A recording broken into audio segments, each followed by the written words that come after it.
Farel. I'm from Faculty of Law, University St. Augustus, Surabaya. My student number is 231. Today I will explain about surrender in international law. Okay, definition of surrender or surrender. In the context of international law refers to the act by which a party to an armed conflict ceases all hostilities and submits to the authority of the opposing side. It represents the formal or informal termination of military resistance, and it can occur on an individual unit or statewide level. And then legal meaning consequence in international law. The act of surrender is legally significant because it alters the status of the individuals or entities involved. Once surrender, combatants become prisoners of war, and civilians are considered protected persons under EHL. The Geneva Convention lay out explicit rules concerning the treatment of surrendered persons, which include: the first one is human treatment, which is no torture, degrading treatment, or reprisal are allowed. Fair detention. Surrender individual must be held under conditions that respect and dignity and health. Legal protection. POWs are entitled to certain rights, such as communication with their families and access to neutral humanitarian organizations like the ERC. Today, my name is Ahmad Farel. My student number is 8231. I'm from Faculty Law of University St. Augustus of Surabaya. I will explain about legal status by historical example.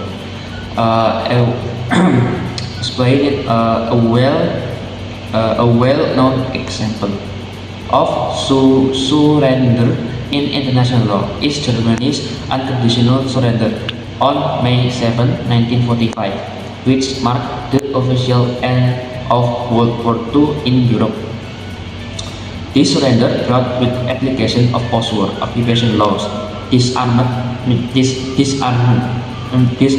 measures, and transitional juice mechanism. It also obligated the Allied powers to treat surrendered German forces in accordance with law of war, particularly concerning the protection of POWs and civilians in occupied territories. And then, so the conclusion is both belligerency and surrender are essential legal concepts in the framework of armed conflict, while belligerents are the primary actors that recognized in war and must conduct hostilities under strict legal norms. Surrender marks a turning point where the law shifts towards protection and post-conflict responsibility. International law ensures that regardless of the legitimacy or morality the cause, all parties are held to standards that prevent humanity, limits suffering, and promotes eventual peace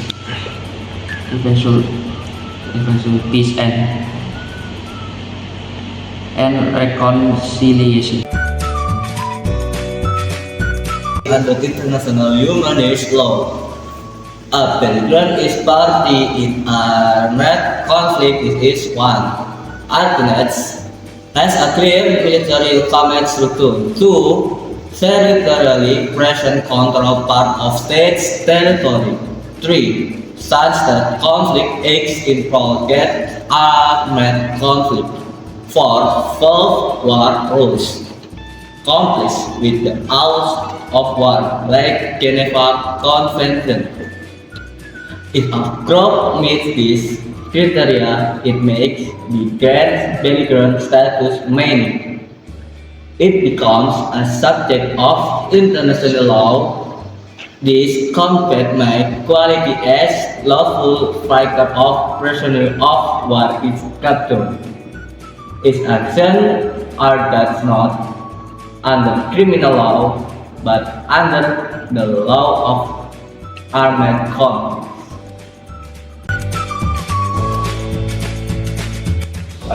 So next, PM or Papua movement does not meet all these criteria officially and is not recognized internationally as belligerent. Most countries, including Indonesia and the separatist movement, not a subject of international law as a belligerent. So, as OPM surrender, no, OPM has not formally surrendered. Small faction may have disbanded, but as a whole, the group continues to operate and claim resistance. Is the Free Papua Movement (OPM) considered a belligerent under international law? Under international law, humanitarian law, particularly as outlined in the Geneva Convention and customary international law, an armed non-state group may be recognized a belligerent if it meets certain key criteria. Criteria of belligerent recognition in the number one, an organized command structure. The group must possess a functioning leadership that can effectively direct its military force and enforce discipline among its members. And the number two, control over significant territory. The group must exercise stable and continuous control over a substantial geographic area. And number three, standard and organized military operation. The group must enact in the continuous and structural military active, not just sporadic or isolated attacks. And the number four, compliant with the law of war, Geneva Convention.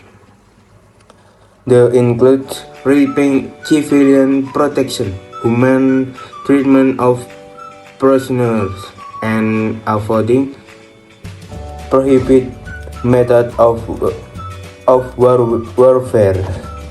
OPM status.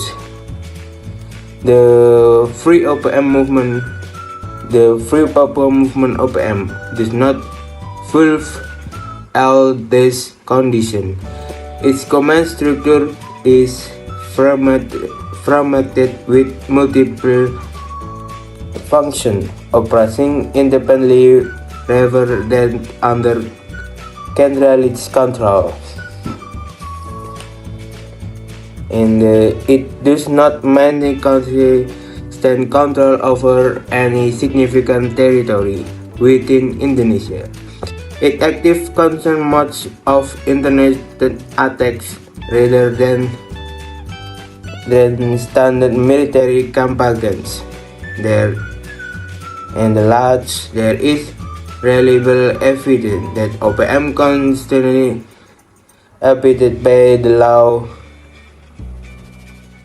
of armed conflict, such as those outlined in the Geneva Convention. Legal consequence. OPM is not officially recognized belligerent under international law.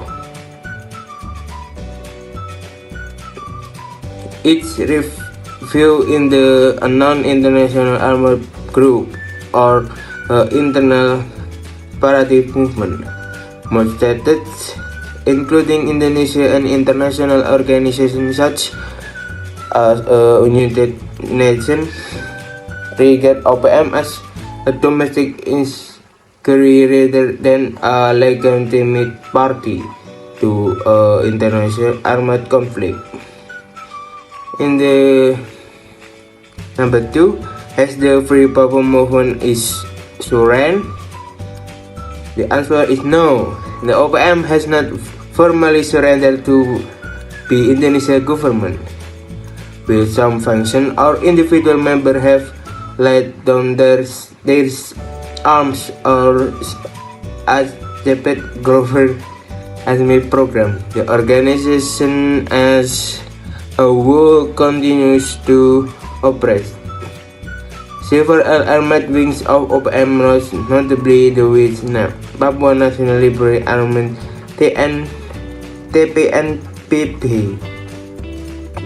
TPNPP, remain active in conducting resistance operations, include armored attacks and public declaration of independence. This ongoing active demonstration of independence. This ongoing active demonstration that OPM has not cashed in the campaign for Papua independence.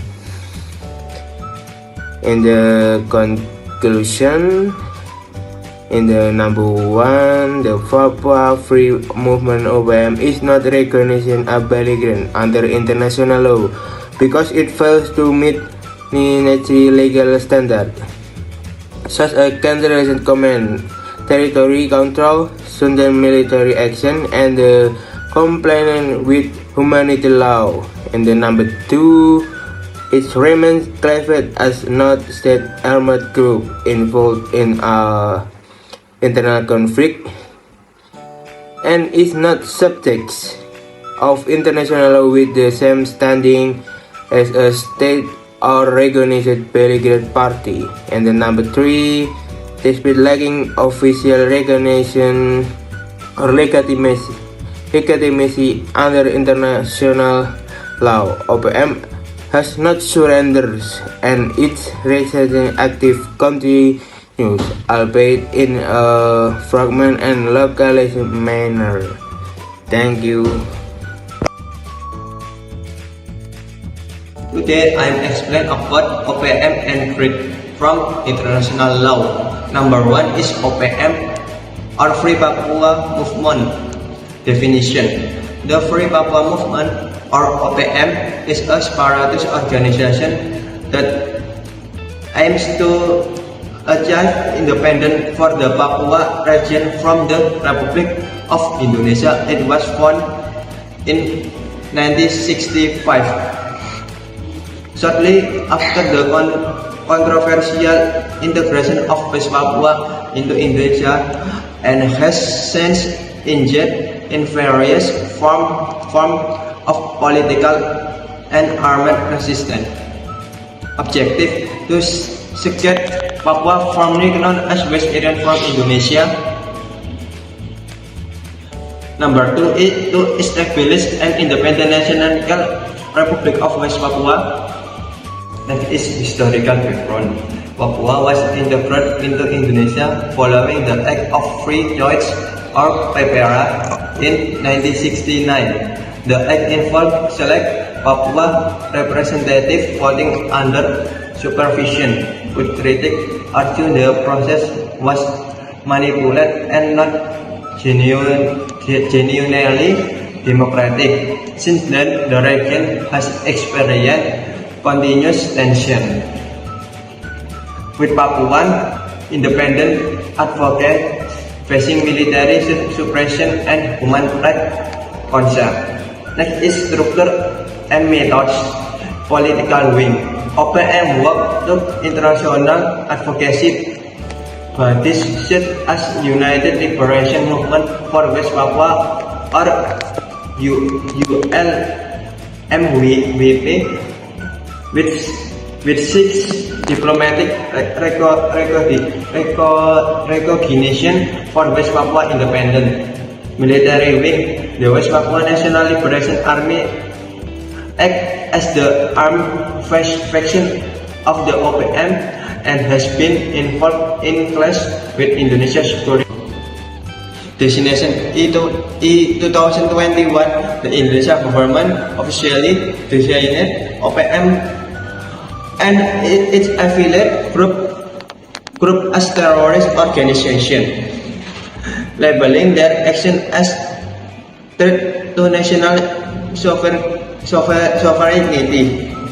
Number 2, greed or government regulation in lieu of law. Definition: greed or government regulation in lieu of law is an emergency legal instrument used in Indonesia legal purpose or peraturan pemerintah pengganti undang-undang. It allows the president to issue a regulation that temporarily has the power of law during a situation of national urgency or emergency.